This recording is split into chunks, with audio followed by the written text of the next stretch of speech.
Hey, Mark here at Gilbo Realty. I just went and looked at over 50 open houses in the villages over 3 days with my wife, some friends of mine, and I'm going to give you my take on it. It was amazing. We went from Dabney down to Moultrie Creek, all the way up north to Brownwood and around. We went all over the place looking at used or existing and new homes to get a general idea of what's going on with the market. The big thing about being a realtor, the hardest part is knowing how to learn the market. Anybody can fill out paperwork, anybody can open a door, but those agents who really know how to learn the market, become knowledgeable about it, they really succeed. But the problem is, in most places, talking most, it takes a long time for an agent to go look at a bunch of homes, let alone 50 plus homes, in a 3-day period. New agents will be lucky to look at 50 homes in a year if they don't have some business going on. So in the villages, it takes that type of experience times 5. I mean, it cuts your learning experience in half or more just going into a market like this where every single day, as you can see here on my screen, I'll share it with you. Every single day, there's open houses from 9 o'clock, 9:30, all the way to 3:30 in the afternoon, and maybe some even a little bit later. And definitely on weekends with realtors. So this is like an agent's dream to be able to be in this type of environment where you can just go look at houses all day and just see what's going on. This is beautiful. So I was in heaven. I love real estate. So for me, seeing something like this is absolutely unreal to fathom. Now, I've been in open houses here before, so it's not the first time, but I didn't want to let you know, every time I go there and I look at houses, I'm just in awe. I'm in heaven because there's so many. I'm afraid that if the villages allowed real estate signs in the front lawn, it would scare a lot of people. There's no doubt in my mind. Now, they do allow stickers in the window and on the garage doors, but I can see why they don't allow real estate signs in the front lawn, because there are so many for sale, even existing homes in an area, that people might be saying, hey, what's going on, right? But the Villages is a unique place. It's definitely filled with people 65 and older. There's a lot of turnover, whether it's due to passing away, whether it's due to moving back to families, whether it's due to moving to another home that they liked somewhere else. Maybe they selling their existing home to go buy a new build. That happens. They have a ton of turnover that you typically don't see in many other areas. Now, I talked to Villages salespeople. I talked to some realtors. The Villages salespeople seemed pretty happy. They were more than happy to hang out and show homes and go to open houses. The realtors were just as fine. They were happy. They were fine. I will say the realtors seem to have a better idea of what's going on with the true market outside of the bubble. Where the Villages, all they do is sell the bubble. So for them, they're probably not very knowledgeable as to what's going on the outside, unless they have maybe a wife or a husband who does that outside of the village sales. So I did find that as being a little different. I talked to the Villages salespeople, and they were more than happy to work for Villages. They liked working for them. Kudos for the Villages, because that is really hard to do, is to make everybody happy. But when you have inventory and when you have guaranteed sales, your agents are going to be happy, right? I'm sure they get a ton of applications. I bet you they get thousands of applications a year to work for them. I didn't find their people to be anything out of the norm when it comes to showing a home. Some of the people that we ran into were great. Some of the people that we ran into were okay. They said hi when we walked in. There's a couple that didn't really say much. I thought they could have been a little bit more talkative, but besides that, they were fine. But what do you do when, how bad can it be when someone says, hey, do an open house over here tomorrow, and if you sell it, and go get a bunch of clients and walk in the front door, if they walk in the front door, okay? So that leads me to the fact of demand. I was quite surprised at how little demand there was. I walked into existing homes newer homes at Dabney, Denham. Seem to have some traffic there a little bit. We went down the Moultrie Creek into the newer neighborhood down there. They have models. I did not see more than probably one or maybe a couple in a house at the same time that we were in it. And we were a group of 4.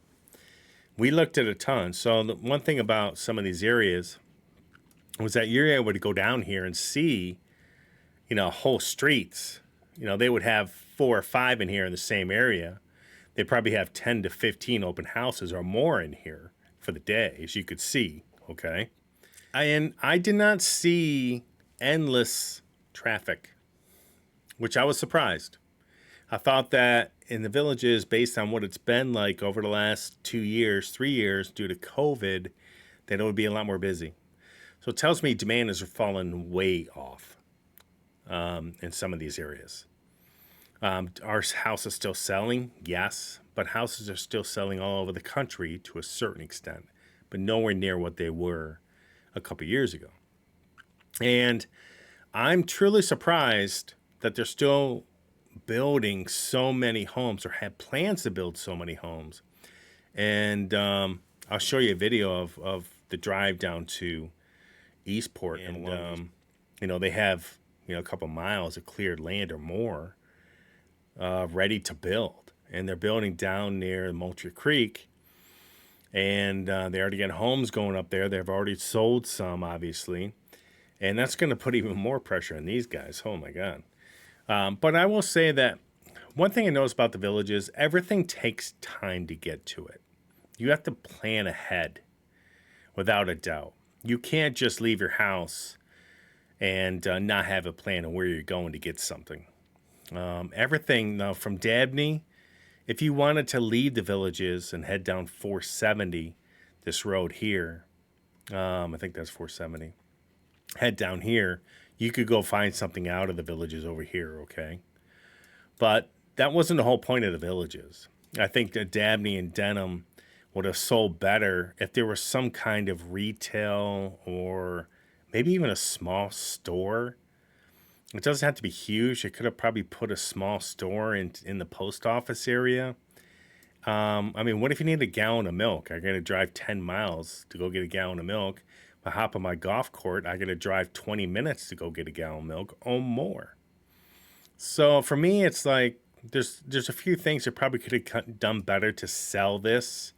And I think a lot of it could have been solved by putting in some retail outlet that just has the basic supplies for people. And, since most people are pretty much done with their day at 9 p.m. here, I think it would have worked out well. But anyways, that's just me. That's my opinion. Maybe they have plans here. From what I got from a couple of the salespeople, that was not the case.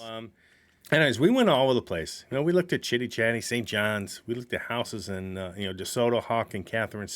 You name it, we went to. We went all the way up at Brown. We went all the way up Buena Vista. We looked at houses all over. And we got a great idea of what was going, where it was going, why it was going, why something was selling better in a certain area and not in others. And I did find a couple good deals. There was a house up I can't remember my neighborhood up here. If I could find it, I'll show you. It was a house for about $1 million, but I think, if you can get it for $750, put $100 in it, it's a pretty good investment to flip. But we also went down Moultrie Creek. Our first day we went there to look at some of these homes. I was kind of surprised they didn't have the models open. They want you to walk around with an agent. I thought it was kind of crazy because we asked to be shown a couple models, and there wasn't an agent available. So we stood around for a half hour and just looked a little bit around in the model that they were using as an office. And no one came around. So there was nobody to show anybody any of these homes. Now, it was better a couple of days later when we went back, but you shouldn't have to wait. If they have 300 agents on board, I thought that, it should have been relatively simple to be able to open these homes and have an agent in these houses to show people the place. I understand why they do that. I'm in sales. I get it. But at the same time, if people are leaving because you don't have the doors open, you don't have enough agents there to show you the house, something's amiss. Okay? So that was one of my gists about when it came to showing houses in Moultrie Creek in the neighborhood where they have a bunch of models. I didn't like that. Let's see what I got. If you haven't seen what they're building, a lot of these, they're no longer really using block anymore. They're using these precasts, and with stucco. So you're gonna have a stucco home with these precasts now. Now the older homes they use block. Okay, that's not going to be the case. Let me get rid of the pre-owned. That's not going to be the case. So these are still, lumber, with the siding, but these are going to be they're going to be precast like this. And they're just precast from the factory. Now, this type of build is going to limit what you can do with your home. You build with lumber, you can do almost anything with this house, barring property lines and codes. But with this type of build, it's going to limit you. You're going to be able to maybe expand a certain room or maybe add a whole room on only. But you're not going to be able to do a bunch of little design changes. Now, the roof and the trusses are still going to probably be, they still are, they're still wood. So you'll be able to still have that. But when it comes to the precast, I'm sure it's much better for the villages to build this way. I'm sure the house itself is much stronger. But just remember, it's going to limit the design options that you're going to be able to do with the property. And I didn't see too many changes, too many options for you to really have a lot of design changes within the home neither. It kind of comes as it is. Most builders, unlike the villages, they don't build until they have somebody who wants the place. And then you can make some changes to your liking. Seems like the villages have gotten into just building as fast as they can. During hot markets, that works well. During markets that are slowing, that can be expensive. And you may overbuild, so you always have to be careful. Now, so anyways, we did look all over the place. So that was just let you know, this is what they look like as they're coming out of the factory, and they got the windows already in, ready to go. They put these pieces together. It makes life easy, right? Now, here's what the area here, if you're going down, where were we? We're going from Citrus Grove down Bexley Trail and over. Now, they have a lot of the golf cart trails blocked off here because obviously this is all cleared out. But let me show you what it looked like going down. Look at this. Pretty amazing, isn't it? All this is cleared out. Now, I had like a 3 or 4 minute video. I cut it back just to make this video real quick. But this is all cleared, both sides of the road, all the way down. And if you look, that's all the way down here, Bexley Trail, in between here, everywhere. It's all cleared out, ready to go to build. It's quite surprising, actually, how much they have done, considering the economic activity of the United States right now. And considering that other builders around the country have slowed down tremendously. So I think the villages are still in the mindset that if they build it, people will come. And they may be right. I'm sure they have a lot more data than I could ever pull up. But at the same time, it's kind of a scary scenario, too. Let's look at Moultrie on the outside. This is us in the neighborhood. Again, these are all models. It's a short video again. And again, we're looking around. All the models. Again, this was the day we're walking back because nobody could show us a house. And all the agents were busy, but there's nobody there to help us. But here's the open house while we were waiting for an agent. And this is a lady that came in. She was very nice. There was probably 3 or 4 other couples in there besides us 4. And again, here's some of the models behind the house around the street people are driving.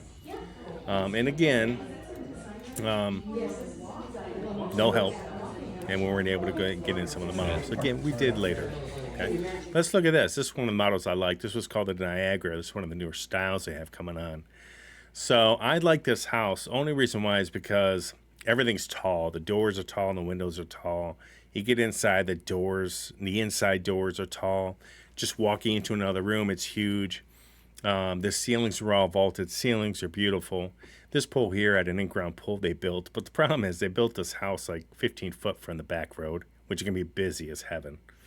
I would never buy this house based on location, but this is a pretty house, one I really liked, just based on the fact that if you're looking for a somewhat different design, if you're looking for tall doors, you're looking for vaulted ceilings, and layout's nice, this is probably the one for you. It's a beautiful, beautiful home. So if you're looking around for places in the villages, Moultrie Creek, they're already building. They have stuff pending, ready to go. They have lots for sale. I mean, some of their lots, which are funny, I'll pull out their lots. I mean, they have $0 lots. Okay, they're giving the lots away. I mean, they're going to be tiny. I mean, you're going to wave to your neighbor every morning from your window, but they're there and they're giving them away. And what I did notice is that the lots are getting cheaper compared to some of the ones that were north. And that's a good thing. That'll also lower the price of the house. Okay, but again, here you go. The cookie cutter models are back in. You know, the 200, the 225 to 350 houses. And they're building, ready to go, ready to sell you your next house. And this will be a popular area just based on the fact of what they're putting in. And the schools here. This going to be more family oriented, obviously, as some other people have done videos on this area. And but what I did find out, and let me cover a couple things that I just want to review with you. There are a ton of homes for sale. There's no shortage of inventory in the villages. I think, like I said, if they had to put real estate signs in the front yard to sell these houses, people would get scared. So they could put a sticker on the garage, but that's about it. There's not a huge amount of traffic going into these open homes that I expected a lot more. I expected when I went into existing homes in a good area, there would be a lot more people. There was not. So it tells me that interest rates are affecting home sales right now all over the country, including the villages. If your rate's 6.5%, 7.5%, that could really raise your expense of a home payment. And this is going on all over the country. The problem is that rates have now gone up near 7% or even more in some areas, and prices haven't fallen fast enough.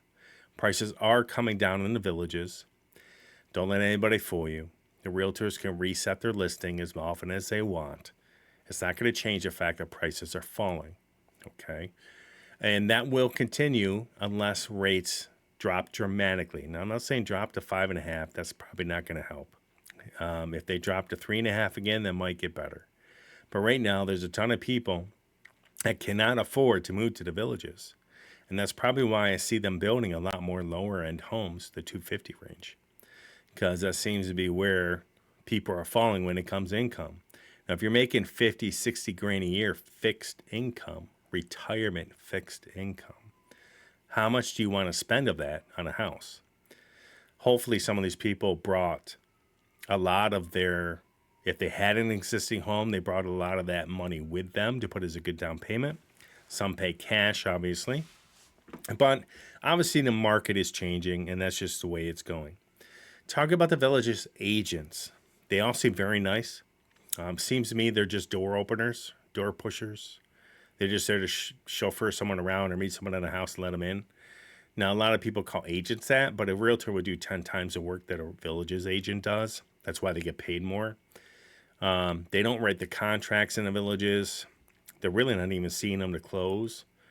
They don't have to worry about talking to their lender. There's someone inside that does all that for them, which is a good thing. It's a great model because I always thought that if you're going to have salespeople, have them out on the front line, right? Show people houses. That's your gig. So I'm not bashing that at all. I think it's a great model, what they have. And that's probably why they have so many agents who want to work with them, because really they're not true salespeople, but they're very good at talking and communicating with people and just saying hi and having a good conversation. Realtors are a little bit different. They're going to do a lot more work. They get paid more in the end, but they are going to do a lot more work. They're going to actually make sure that this house closes or make sure it closes on time. They're going to talk to the attorney and the title companies. They're going to talk to your lender, make sure everything's done. And they're doing all this on their own, unless they have a team or someone in the brokerage helping them. Most of the realtors are a one-man band. They're going to do all the work that the villages are doing half of. So don't bash realtors because they're doing 10 times the work that the village's agent is doing. Now, the village's agent is doing a lot of the, I'm going to go to this house today, or I'm going to do 3 open houses this afternoon, and I'm going to try to draw up as much business as I can or try to get as many clients as I can to continue my sales for the year. It's a great model. I think it's excellent. I like what they do. Anyways, I talked to both. Realtors were fine. I think realtors are more realistic about the market because they also deal outside of the bubble, where the villages agents just deal in the bubble. So the realtors have an outside perspective of what's going on. Villages inside don't. Okay. The cement castings were nice, but again, just keep in mind they're going to limit your options when it comes to buying a house. I will say there's not enough places to eat. Seems they try to focus everybody on going to these squares for entertainment and food. It's a nice, make believe model, but I didn't like the fact that I had to drive everywhere very far. And then when I got there, I had to wait a minimum of a half hour, 45 minutes to sit down or more. I didn't like that. Now, I know it's busy season, so don't give me a lot of grief on that. But at the same time, everywhere I went, no matter what time of day, I had to wait a really, really long time to sit down to grab a meal. And I didn't like that. I thought it was kind of crazy that they kind of limit what is or isn't built in the villages when it comes to food and restaurants. And that leads me into stores. Now, there are Publix there. There's a Walmart there, obviously. But they're very limited. Again, you have to plan ahead for all these things. And if you're hopping your golf cart, there's nothing close unless you live next to them. If you live in Dabney or Lake Denham, you're driving 20 minutes minimum to go get something. If you want to go to Brownwood, it's way longer than that. It's 45 minutes to an hour in a golf cart. So I do find that the villages could have done a better job with the commercial aspect of helping some of these outer fringe villages. I think they could have put in like maybe a small store, maybe a little, just a little standard convenience store at the post office where someone could go in and buy milk or eggs and just some basic necessities in case they forgot it at Walmart and it's 8:30 at night. Just little things I think they could have done to make it a little bit easier. Okay. So definitely not a lot of shopping. Even if you go into Brownwood, and there's some shopping there. There's some clothes stores there. There's some, there's a bakery. There's a Dunkin' Donuts. There's some restaurants here and there. But not a lot of shopping. I just don't see a lot. There's a knick-knack store in there, some gift stores. But I think it's kind of lacking. I don't know if the villages do that on purpose or maybe it's just difficult. I did find that their squares are busy. There's a lot more stores around the squares, but then you go a block down and there's no stores. Obviously, the squares are great if you're around the entertainment for a store, but if you go down a block, the more investment firms, insurance, that kind of stuff. So, there's pros and cons of villages, but just plan ahead. I also notice, because that's just me, whenever I go to show a house, whenever I go to an open house, I always stop to buy a coffee, and there's probably 15 coffee shops I can stop at on my way to my open house where I could buy a coffee and just bring it with me.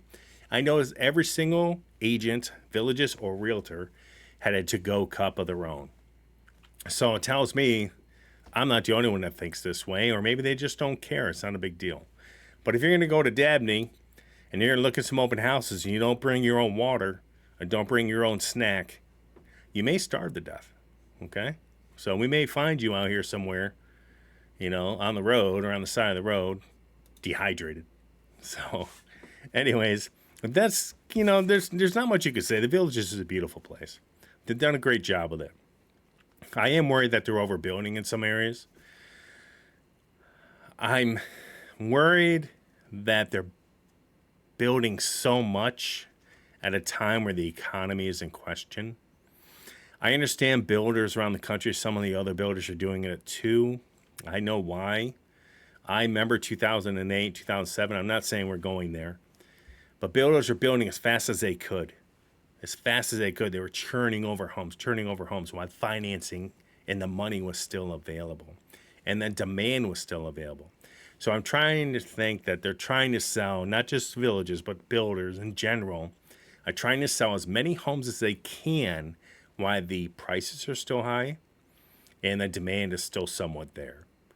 But as I've seen today, just in the mortgage applications, they're at all-time lows, right? 30-year lows. The villages, the prices are coming down, but in my opinion, not fast enough in the villages or in other parts of the country. And the mortgage apps are way down. I mean, that's a scary thing. And also remember, the villages have to deal with a fixed income. They're dealing with people who come in. The average income 60, I think 60,000. I saw somewhere on a report. So that's $5,000 a month, after, before or after taxes. And how much of that do you want to use to buy a house? If your mortgage payment is now $800 to $1,000 more a month for the same house that last year had a 3% rate, that can really cut into who's going to move to the villages. So, anyways, we went into a bunch of open houses. I mean, the homes, the designs were pretty. There's no basements, so I did see some of these smaller models that were in some of these areas. Let me see if I can sort by price. That something like this, it's kind of funny. You walk into this home, and our goal was to walk into anything. We don't care if it was a trailer or a mobile home. We don't care if it was a low end like 2095, like this little 1-bedroom, 1-bath for 850 square feet. We didn't care. We're going to go in it. So if it was open, we were there. And what I found was that on an existing home like this whole garage was like a storage unit. That's all it was. They didn't park the car in there. If you had a golf cart, they may have squeezed it in. But I'm just telling you that that's what these are. These are kind of like, hey, if you're single or if you're just a husband and wife, you'll be fine as long as you don't have a lot of junk. Okay? But as you get up, what I did find out from some of the village's agents was that they preferred selling existing homes. I was kind of surprised because I heard the opposite from some of the people in the villages. Some of the feedback was that the village's agents preferred to sell new homes. But I'm getting the opposite from the village's agents. They're saying I prefer to sell the existing homes because probably because they're more expensive. But at the same time, they could tell a story about it. Like there's a story that I could tell about this house when they bought it, what they put into it, the area, how it's grown, what you're near. Where a new home, like down here and, like I'm showing you here on the screen in Dabney or Denham, gets kind of boring showing all these homes that are cookie cutter in the back end of a street along County Route 470 with a wall behind it. Okay? Not much you can do about that. And then tomorrow you're doing the same thing, like 3 houses down. I can see that as getting tremendously boring. But I think they're troopers and they definitely push through it because they sell a bunch of homes. As you can see on the screen, they're still selling some of these homes in Dabney. They're still building homes here too. This neighborhood is not filled up like they expected. They've sold the outskirts. They're not selling the middle. And again, these are more expensive lots. Okay. But the Villages is a beautiful place. If you're thinking about moving to the Villages, there's many people that say get a village agent and get a realtor. I agree with both. To be honest with you, you don't need either one. You can just go there and start looking at open houses until you're ready to really be serious. But anyways, Mark here, Gilbo Realty. I want to tell you, I went in so many open houses this weekend. We started from 9 o'clock in the morning till 3:30, 4 o'clock in the afternoon. It was awesome. What a great way to spend a day in the Villages as a realtor. It's amazing. But at the same time, if you're looking to buy in the Villages, take your time. I think prices are probably going to be coming down a little bit across the country. And I don't think that you have to rush into it. There's a ton of homes, folks. There's a ton of homes for sale. A ton. So if it's me, I'm going to look. That doesn't include everything that's pending. There's so many homes. Why are you going to rush buying a property? Okay. And I will also say that there's a lot of homes in the Villages where they were overpriced, without a doubt. I don't think in some areas, there's no rhyme or reason why they're pricing them at where they are. I do just think that a lot of people are throwing darts at a board, hoping it sticks. And again, that goes back to your realtor knowing what's for sale in the area and walking into these homes when they have an opportunity to see what kind of condition they're in. So as a realtor, it makes sense to go as many open houses as you can existing, so that you can get a general idea of where everything is and at what condition, and at that condition and location at what price they're listed at. That really makes a difference. So make sure you pick a good agent, okay? Let me give you some advice. But anyways, if you have any questions, post it down below. Give me your feedback, okay? When you post something down below, everybody learns something. If you live in the villages, post your feedback. Below, please like and subscribe if you get a chance. And I hope you have a great day, and take care.